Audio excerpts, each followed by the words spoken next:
العلم هو النور الهادي والمفتاح لكل الخير من يرد الله به خيرا.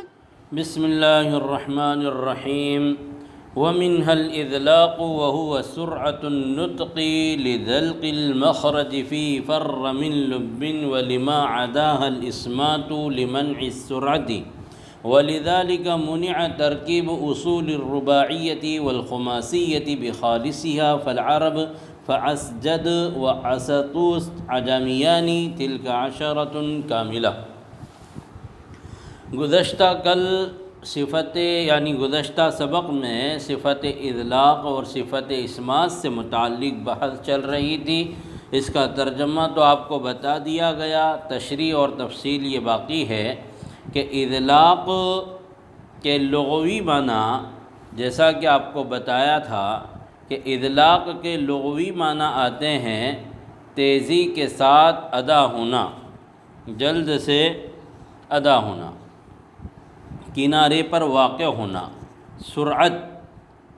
جی، اور جن حروف میں یہ صفت اذلاق پائی جاتی ہے ان کو حروف مذلقہ کہتے ہیں۔ کیا کہتے ہیں؟ حروف مذلقہ۔ جی، تو حروف مذلقہ کہا جاتا ہے، اور اسی طریقے سے اسمات، جن حروف میں یہ صفت اسمات پائی جاتی ہے ان کو مصمتہ یا مصمتہ کہتے ہیں۔ تو اذلاق اور اسمات یہ دونوں آپس میں ایک دوسرے کی کیا ہے؟ ضد ہے۔ اسمات کے لغوی معنی آتے ہیں روکنا، چپ کرنا، کسی چیز کا ٹھوس ہونا وغیرہ، اور اذلاق یہ ذلق سے بنا، یعنی کسی بھی چیز کا کنارہ۔ تو اب پہلے آپ اذلاق کو سمجھیں کہ اذلاق کی صاحب کتاب علیہ الرحمٰن نے تعریف کیا بیان کی ہے؟ وَهُوَ سُرْعَةُ النُّطْقِ، کہ وہ حروف کا جلدی سے ادا ہونا ہے، لِذَلْقِ الْمَخْرَجِ، مخرج کے کنارے پر واقع ہونے کی وجہ سے۔ جیسے کوئی بھی چیز کنارے پر واقع ہوتی ہے تو اس کا ادا کرنا یا نکالنا آسان ہوتا ہے۔ جیسے پانی کنویں میں ہو اور کنارے پر ہو تو اس کا حاصل کرنا آسان ہوتا ہے، تو ایسے ہی یہ حروف جو حروف مذلقہ ہے، یعنی فر من لب، یہ 6 حروف ہے جن میں سے 3 لسانی ہیں اور 3 شفوی ہیں، اور یہ دونوں یعنی لسانی اور شفوی دونوں زبان اور ہونٹ کے کنارے سے ادا ہوتے ہیں۔ تو 2 چیزیں ہیں، ایک تو یہ کہ ان کی ادائیگی میں ان کی ذات کے اندر سرعت کی صلاحیت ہے، اور دوسرے یہ کہ ان حروف کا مخرج کنارے پر واقع ہیں، تو ان دونوں کی وجہ سے یہ حروف اپنے مخرج سے نہایت لطافت، نرمی سے اور تیزی کے ساتھ ادا ہوتے ہیں۔ اب سرعت اور تیزی کا یہ مطلب نہیں ہے کہ سرعت میں آپ اتنا نرمی اختیار کریں کہ وہ حرف کما حقہ ادا ہی نہ ہوں، بلکہ وہ بالکل ڈھیلے ادا ہوں۔ سرعت کے اندر حد تجاوزی نہیں ہونا چاہیے، بلکہ سرعت جو مطلوب ہے اتنی ہی ہونا چاہیے، تب جا کے وہ حرف اپنے مخرج سے صحیح ادا ہوگا۔ جی، اب سوال یہ پیدا ہوتا ہے کہ مولانا ذال اور ثا اور ضا، یہ تینوں حروف بھی تو کنارے سے ادا ہوتے ہیں، یعنی زبان کی نوک اور ثنایا علیہ کا کنارہ، لہذا ان کو بھی حروف مذلقہ میں شمار کرنا چاہیے۔ کس کو؟ ذال، ثا اور ضا کو۔ لیکن ان تینوں حروف کو اگرچہ یہ کنارے سے ادا ہوتے ہیں، اس کے باوجود حروف مذلقہ میں شمار نہیں کیا گیا۔ تو اس کا جواب یہ ہے کہ دیکھو، اذلاق کی صاحب کتاب نے جو تعریف بیان کی ہے اس میں 2 جز ہیں، 2 حصے ہیں۔ پہلی چیز کیا ہے؟ سرعت النطق، اور دوسری چیز کیا ہے؟ لذلق المخرجی۔ 2 چیزیں ہیں۔ تو ثا اور ذال ضا کے اندر لذلق المخرجی یہ حصہ اور یہ جز تو پایا جاتا ہے، یہ صلاحیت تو پائی جاتی ہے کہ ذال اور ثا اور ضا کا مخرج کیا ہے؟ کنارے پر ہے، لہذا مطلقہ میں شمار ہونا چاہیے۔ لیکن دوسری جو چیز ہے یعنی کون سی، سرعت النطق، وہ چیز جو ہے سات دال ضا میں نہیں ہے، اس وجہ سے صفت اطلاق جو ہے اس میں معتبر نہیں ہے، بلکہ صرف 6 حروف فر من لبن ہی میں معتبر ہے۔ کیوں؟ اس لیے کہ ذال اور سا اور ضا کے اندر اگرچہ ان کا مخرج کنارے سے ہے، کنارے پر واقع ہے، لیکن اس کے باوجود صفت اطلاق اس لیے نہیں ہے کہ اس کے اندر جو دوسری چیز ہے یعنی سرعت نطق، یعنی ان حروف کی ذات کے اندر وہ صلاحیت اور وہ کیفیت ہونا چاہیے کہ وہ حروف جو ہے کیا ہو، اپنے مخرج سے سرعت کے ساتھ، لطافت کے ساتھ، تیزی کے ساتھ، جلدی سے ادا ہوں، تو یہ صلاحیت ان 3 حروف میں نہیں ہے، اس وجہ سے جو ہے ان کو مطلقہ میں شمار نہیں کیا جاتا ہے۔ جی پھر اس کے بعد کیا فرمایا، فر من لبن، 6 حروف صفت اطلاق سے متصف ہے۔ فر من لبن یعنی اصل میں یہ عبارت اور یہ پورا جملہ یوں ہے کہ فر الجاہل من ذی لبن، کہ جاہل آدمی عقل مند آدمی سے کیا کرتا ہے، بھاگتا ہے۔ جیسے تبلیغ جماعت والے گشت کرتے ہیں، محلے محلے میں جاتے ہیں اور دکانوں پر جاتے ہیں، اللہ کی طرف دعوت دیتے ہیں۔ جب ظاہر سی بات ہے کہ دیکھتے ہیں جماعت والے آ رہے ہیں تو لوگ ادھر ادھر چھپ جاتے ہیں، تو یہ جاہل لوگ کیا کرتے ہیں، ان عقل مندوں سے کیا کرتے ہیں، بھاگ جاتے ہیں۔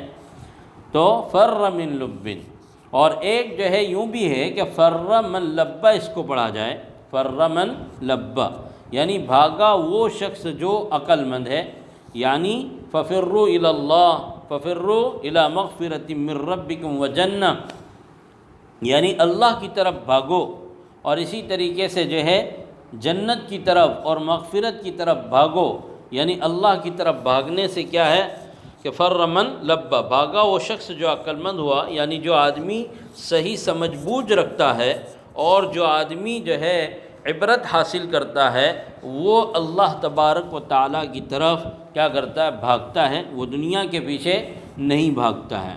تو بہرحال اس کو فر من لبن پڑھیں تو بھی صحیح ہے اور فر من لبا پڑھے تو بھی صحیح ہے۔ تو فر من لبن یعنی جاہل آدمی عقل مند آدمی سے بھاگتا ہے، اور اسی طریقے سے فر من لبا، بھاگا وہ شخص جو عقل مند ہوا، یعنی جو آدمی عقل مند ہوتا ہے وہ دنیا کو نہیں دیکھتا بلکہ وہ آخرت کی تیاری کرتا، اللہ اور جنت کی طرف بھاگتا ہے۔ جی آگے بیان کیا، وَلِمَا عَدَاهَا الْإِسْمَاتِ، کہ صفت اطلاق سے کے علاوہ جتنے بھی حروف ہے وہ صفت اسمات سے کیا ہے، متصف ہے۔ اور اسمات کے لغوی معنی کیا ہے، جو ابھی آپ کو بتایا، روکنا، چپ کرنا، کسی چیز کا ٹھوس اور مضبوط ہونا۔ تو جن حروف میں یہ صفت اسمات پائی جاتی ہے ان کو مصمتہ یا مصمتہ کہتے ہیں، کہ یہ حروف اپنے مخرج سے نہایت ہی جماؤ، مضبوطی اور ٹھوس طریقے سے ادا ہوتے ہیں۔ اسی لیے تعریف کیا فرمائے، لمنع السرعت، سرعت کے منع ہونے کی وجہ سے، یعنی بعض لوگوں نے کہا کہ مصمتہ یعنی یہ حروف اپنے پڑھنے والے کو تیزی کے ساتھ، سرعت کے ساتھ پڑھنے سے کیا کرتے ہیں، روک دیتے ہیں، خاموش کر دیتے ہیں کہ بھائی ہم حروف مصمتہ ہیں، ہم حروف مصمتہ ہیں، ہمیں آپ جو ہے براہ کرم تیزی کے ساتھ نہ پڑھے بلکہ نہایت مضبوط اور ٹھوس طریقے سے اپنے مخرج سے ادا کریں، یہ مطلب ہوا۔ وَلِذَالِكَ، اور اسی وجہ سے، یعنی کس وجہ سے، کہ یہ حروف اپنے مخرج سے تیزی سے ادا نہیں ہوتے ہیں بلکہ نہایت جماؤ اور ٹھوس طریقے سے ادا ہوتے ہیں، اسی وجہ سے منع کیا گیا ہے عربی زبان میں کسی بھی جو ہے رباعی اور خماسی کلمے کو خالص مصمتہ سے مرکب کرنے سے۔ کیوں؟ اس لیے کہ دیکھو، ایک تو حروف مصمتہ کی ثقالت، کہ بھئی حروف مصمتہ اپنے مخرج سے مضبوطی اور جماؤ کے ساتھ ادا ہوتے ہیں، تو ظاہر سی بات ہے کہ یہ حروف اپنے مخرج سے ٹھوس ادا ہوں گے تو ان کے اندر کیا ہوگا، ثقل ہوگا، ایک بات۔ دوسری بات یہ ہے کہ جو کلمہ اور لفظ جتنا مختصر ہوتا ہے اس کا تلفظ اور ادا کرنا اتنا ہی کیا ہوتا ہے، آسان ہوتا ہے۔ اسی لیے لوگ کیا بولتے ہیں کہ مولانا ہمارے یہاں لڑکے کی ولادت ہوئی ہے، لڑکی کی ولادت ہوئی ہے، کوئی نام بتائیے۔ اب ان کو نام بتاتے ہیں تو کہا کہ یار ایسا نام دو جو صرف 2 حرف یا 3 حرف سے ہو تاکہ بولنے میں اور جو ہے بلانے میں آسانی رہے۔ یہ تو ایسا ہے کہ جو کلمہ اور جو لفظ جتنے زیادہ حروف کے ساتھ مرکب ہوگا وہ اتنا کیا ہوگا؟ ثقیل ہوگا۔ اور ظاہر سی بات ہے کہ جب رباعی اور خماسی کلمہ ہوگا تو ایک ثقل تو اس کے رباعی اور خماسی ہونے کے کہ ایک کلمے میں 4 اور 5 حرف جمع ہے، اور دوسرا ثقل کس کا آ جائے گا؟ حروف مصمتہ کا، تو ڈبل ثقل پیدا ہو جائے گا۔ اور جو ہے عربی زبان بہت حساس زبان ہے اور یہ خفت پسند زبان ہے، یہ ثقالت کو بالکل برداشت نہیں کرتی ہے، لہذا کوئی بھی رباعی یا خماسی کلمہ صرف اور صرف حروف مصمتہ سے مرکب نہیں ہو سکتا ہے۔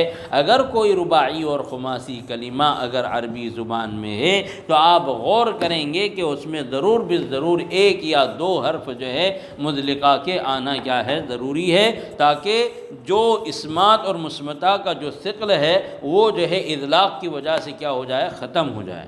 تو گویا کہ یہ 2 ثقل برداشت نہیں کرے گا، تو 1 یا 2 حرف اس کے اندر جو ہے مدلقہ کے ضرور آئیں گے۔ تو کہا کہ خالص مصمتہ سے، لیکن یہ کب ہے؟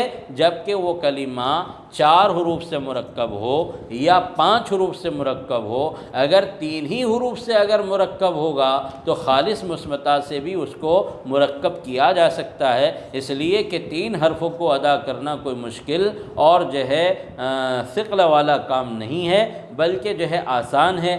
ثقل اور مشکل کب ہوتا ہے؟ جب کہ جو ہے کوئی رباعی اور خماسی کلمہ ہو اور مزید اس میں جو ہے حروف مصمتہ آ جائے تو ثقل پیدا ہوتا ہے۔ لہذا اس ثقل کو ختم کرنے کے لیے خالص مصمتہ سے کوئی بھی رباعی اور خماسی کلمہ کلام عرب میں مرکب نہیں ہے، بلکہ اس میں 1 یا 2 حرف ضرور بالضرور جو ہے اطلاق کے پائے جائیں گے۔ اب سوال یہ پیدا ہوتا ہے کہ عربی زبان میں جیسے کہ صاحب کتاب نے کہا ہے کہ فَأَسْجَدْ وَأَسَطُوس، کہ اسجد اور اسطوس تو یہ عربی جو ہے یہ الفاظ ہیں، اور اس کے اندر تو کوئی بھی جو ہے ایک بھی حرف جو ہے مدلقہ کا نہیں پایا جا رہا ہے، بلکہ اسجد یہ کیا ہے؟ رباعی کلمہ ہے، اور اسطوس جو ہے یہ کیا ہے؟ خماسی کلمہ ہے، اور یہ دونوں کلموں کے اندر کوئی بھی جو ہے مدلقہ کا حرف پایا نہیں جا رہا، لہذا آپ اپنے دعوے میں غلط ہیں۔ تو صاحب کتاب علیہ الرحمہ اسی سوال مقدر کا جواب دے رہے ہیں کہ مولانا اسجد اور اسطوس جو ہے یہ عجمی زبان کے کیا ہے؟ لفظ ہیں، یہ دونوں لفظ عجمی ہیں، یہ عربی نہیں ہے، اس لیے کہ عربی زبان میں بہت سے الفاظ ایسے ہیں کہ جو دوسری زبان کے ہیں لیکن وہ عربی میں استعمال ہوتے ہیں، لہذا یہ خالص جو ہے عربی نہیں ہے بلکہ عجمی ہے۔ اور اس طرح اس کے علاوہ یہ تو صاحب کتاب نے بطور مثال 2 کلمے پیش کیے ہیں، ایسے بہت سارے الفاظ ہوں گے کہ جو غیر عربی ہوں گے لیکن عربی میں ان کا استعمال ہوتا ہوگا۔ بہرحال تلک عشرۃ کاملہ، تو یہ 10 صفات لازمہ متضادہ کیا ہو گئی؟ یہاں پر مکمل ہو گئی، یعنی سب سے پہلے صاحب کتاب نے جہر اور ہمس کو بیان کیا، اس کے بعد جو ہے جہر اور ہمس کے بعد شدت اور رخاوت کو بیان کیا، ان دونوں کے درمیان توسط کو بیان کیا، اس کے بعد جو ہے استعلاء اور استفال کو بیان کیا، اس کے بعد اطباق اور انفتاح کو بیان کیا، اس کے بعد جو ہے اسمات اور اطلاق کو بیان کیا۔ تو یہ 10 صفات لازمہ متضادہ جو ہے بیان یہاں پر مکمل ہو گیا، اور متضادہ کیوں کہتے ہیں وہ بھی آپ کے سمجھ میں آ گیا، اس لیے کہ دونوں صفات آپس میں ایک دوسرے کی ضد اور کیا ہوتی ہے؟ مقابل ہوتی ہے۔ آگے صاحب کتاب فرما رہے والمفردۃ منھا الصفیر، کہ صفات مفردہ ان میں سے ایک صفت جو ہے کیا ہے؟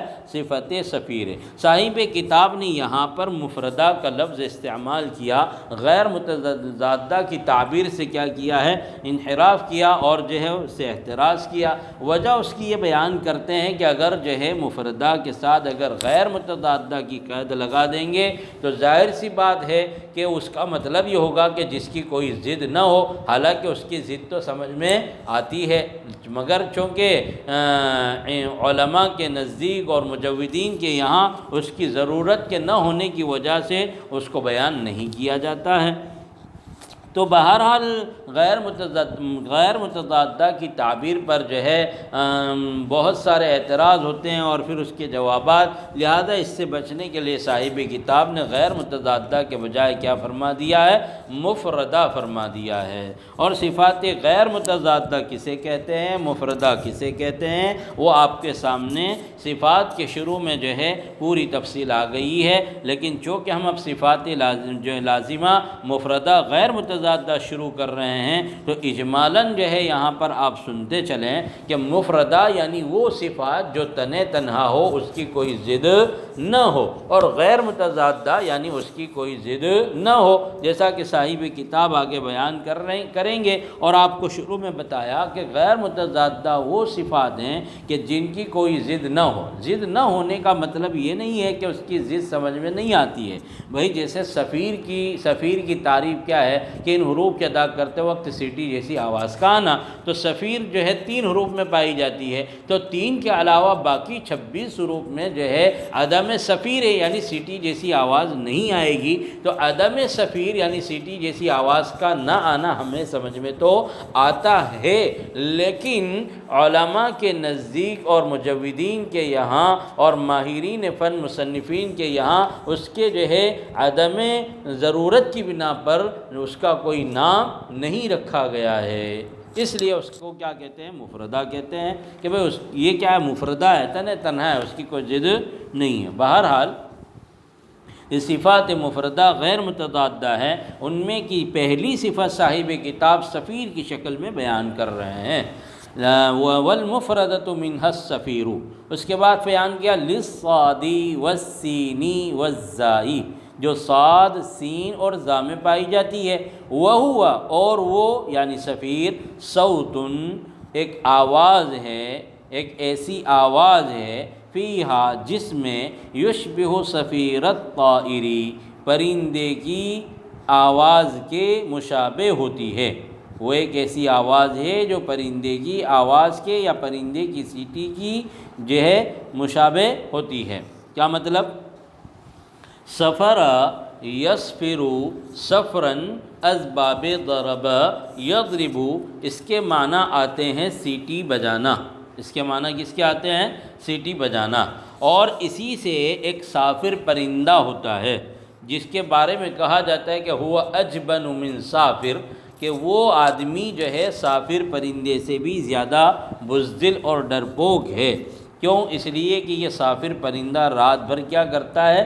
سیٹیاں بجاتا ہے، اس خوف سے کہ کہیں اس کو نیند نہ آ جائے اور کوئی اس کو شکار نہ کر لے، کوئی اس کو تکلیف نہ پہنچا دے، تو رات بھر اسی خوف اور ڈر کی وجہ سے وہ سیٹیاں بجاتے رہتا ہے۔ تو اس صافر پرندے کی جو آواز ہے یا اس کی جو سیٹی ہے وہ اور ان حروف صفیریہ کی آواز کیا ہوتی ہے؟ ایک دوسرے کے مشابہ ہوتی ہے، لہذا صاحب کتاب نے کہا کہ صفیر الطائر کے پرندے کی سیٹی کی آواز کے مشابہ ہوتی ہے۔ جی، تو یہ صاد اور زا اور سین میں پائی جاتی ہے۔ جی، تو جن حروف میں یہ صفت صفیر پائی جاتی ہے ان کو حروف صفیریہ کہتے ہیں۔ مطلب یہ ہے کہ ان حروف کے ادا کرتے وقت آواز کا مثل سیٹی کے تیز نکلنا، ان حروف کے ادا کرتے وقت ایک تیز آواز کا نکلنا مثل سیٹی کے، جیسے کسی سوراخ میں ہوا کے دباؤ سے آواز پریشر کے ساتھ نکلتی ہے، تو ایسے ہی ان حروف کی آواز بھی کیسے نکلے گی؟ پریشر کے ساتھ تیز نکلے گی، ہلکی آواز نہیں نکلے گی۔ تو بہرحال یہ تینوں حروف کے اندر صفت صفیر پائی جاتی ہے، اور بعض لوگوں نے جیسے کہ صاحب نہایت القولید المفید نے لکھا ہے کہ سین میں صفیر زیادہ پائی جاتی ہے بنسبت زا کے، اور زا میں جو ہے زیادہ صفت صفیر پائی جاتی ہے بنسبت صاد کے۔ اس طرح اس کے 3 درجات ہوئے ہیں، تو اعلیٰ درجے کی صفیر کس میں ہوگی؟ سین میں، پھر اس کے بعد دوسرے نمبر پر زا میں، اور تیسرے نمبر پر صاد میں ہیں۔ لیکن اس کے علاوہ جو ہے بعض لوگوں نے جیسا کہ علامہ مرعشی رحمۃ اللہ علیہ الجوہد المقیل میں بیان کرتے ہیں کہ جو ہے کہ سب سے زیادہ صفت صفیر پائی جاتی ہے سین میں بنسبت صاد کے، صفیر زیادہ ظاہر ہے، اور صاد میں بنسبت ذا کے ظاہر تر ہے، جس سے معلوم ہوا کہ مرعشی کی رائے میں دوسرے درجے کی صفیر صاد میں ہے اور آخری درجے کی کس میں ہے؟ ذا میں ہے۔ بہرحال دونوں میں اتنی بات تو ضرور ہے کہ دونوں میں جو ہے صفت صفیر سب سے زیادہ کس میں پائی جاتی ہے؟ سین میں۔ البتہ جو ہے دونوں میں فرق یہ ہے کہ دوسرے درجے پر بعض نے جو ہے ذا کو رکھا ہے اور بعض نے جو ہے دوسرے درجے پر کس کو رکھا ہے؟ صاد کو رکھا ہے۔ جی اچھا، یہ جو صفت صفیر ہے ذا سین صاد میں پائی جاتی ہے، تو ذا سین صاد میں اگرچہ اور بھی صفات بہت ساری پائی جاتی ہوگی، جیسا کہ آپ نے صفات متضادہ جو پڑھی ہے 10، ان میں سے ظاہر سی بات ہے کہ 10 ان صفات متضادہ میں سے 5 ضرور پائی جائے گی۔ اب جو 5 صفتیں پائی جا رہی وہ تو اپنا کام کرے گی، لیکن ان حروف صفیریہ میں جو صفت صفیر ہے یہ ان کی ایک امتیازی کیا ہے؟ صفت ہے، جو ان حروف صفیریہ کو دوسرے حروف سے کیا کرتی ہے؟ ممتاز کرتی ہے، جدا کرتی ہے، اور ان کا ایک خاص مقام رکھتی ہے، جو ان کی ایک کیا ہے؟ خوبی ہے، یعنی صفت صفیر۔ تو بہرحال یہ حروف صفیریہ ہیں اور یہ جو ہے صفت صفیر اس میں پائی جاتی ہے۔ اور صافر سے بولیے، یا بعض لوگوں نے کہا ہے کہ وہ ایک چڑیا ہوتی ہے، اس کی آواز کے مشابہ ان حروف کی آواز ہوتی ہے، تو بہرحال چڑیا بولو یا پرندہ بولو، بہرحال مفہوم سب کا ایک ہی ہے۔ جی اب ان تینوں حروف کے اندر صفت صفیر تو پائی جاتی ہے، لیکن محققین نے اور جیسا کہ صاحب نہایت القولی المفید نے جو ہے ان تینوں حروف کی آواز میں فرق بیان کیا ہے۔ وہ کہتے ہیں کہ صاد کی جو آواز ہوگی وہ مرغابی کی آواز کے مانند ہوگی، اور ذا کی جو آواز ہوگی نا وہ شہد کی مکھی کی آواز کے مشابہ ہوگی، اور اسی طریقے سے سین کی جو آواز ہوگی وہ ٹڈی کی آواز کے مشابہ ہوگی۔ تو صاد کی آواز مرغابی کی آواز، مرغابی کس کو بولتے ہیں؟ مرغ کا معنی مرغا، اور آب کے معنی پانی، یعنی پانی میں رہنے والا مرغا، پانی میں رہنے والا مرغا ہوتا ہے، تو اس کی آواز۔ السلام عليكم، لا تنسوا الاعجاب بالفيديو والاشتراك في القناة تشجيعا لنا لنستمر بنشر المزيد ان شاء الله.